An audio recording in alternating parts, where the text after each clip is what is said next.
And for more on this geopolitical implication of the conflict, we're joined by James Dorsey, Adjunct Senior Fellow at the S. Rajaratnam School of International Studies, NTU. Professor Dorsey, what does this recent escalation between Israel and Iran mean for broader regional stability? Like, how likely will it draw in other Middle Eastern or global powers? I think that's one of the $64,000 questions. Iran clearly is not going to bow to the Israeli pressure, at least not at this point, and is determined to fight back. It has various options. It exercised one option overnight by launching a barrage or barrages of missiles on Tel Aviv and Jerusalem.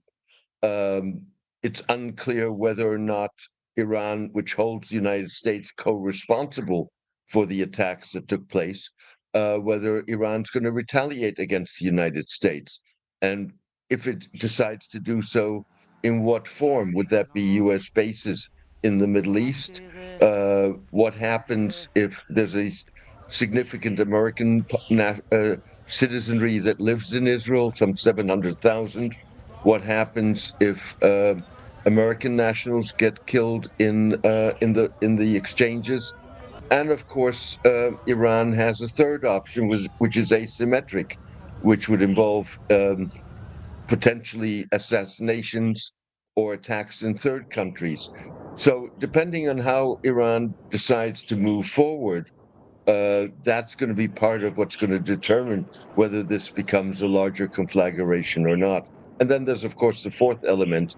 Uh, to what degree do whatever remnants there are of Iran's non-state allies, the Yemeni Houthis, Iraqi Shiite groups, to what degree do they get involved? hmm And speaking of U.S. involvement, Washington said it was not directly involved in Israel's attack, but it is reportedly defending its ally by shooting down Iranian projectiles. President Trump telling the Iranians that it's still not too late to strike a deal. So, what is your take on the U.S.'s position on getting more involved than it already is? Well, first of all, it's unclear what the U.S. involvement is. So, with other words, it's clear that the United States informed Israel. It's not clear whether Trump wanted this to happen as a negotiating tactic or whether he, in hindsight, as the attack progressed, decided to take some degree of ownership of it. The fundamental problem here is that the American negotiating strategy is one that's unlikely to work with Iran. So, in other words, the American negotiating strategy is this is what I want you to do, this is what you're going to do. And if you don't do it, it's going to get bad. That's not a strategy, it's not language, and it's not a strategy that has worked with Iran for the last 46 years. And there's no reason why it should work now. Uh, but what we're seeing from Trump at the moment is more of the browbeating of Iran. With other words, look at what happened.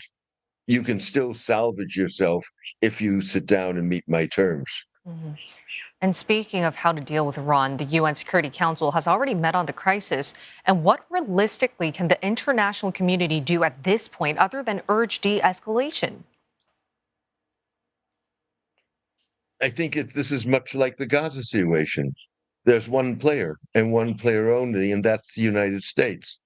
In other words, the United States has the leverage or could exercise leverage over Israel if it wishes to do so. It hasn't wished to do so so far.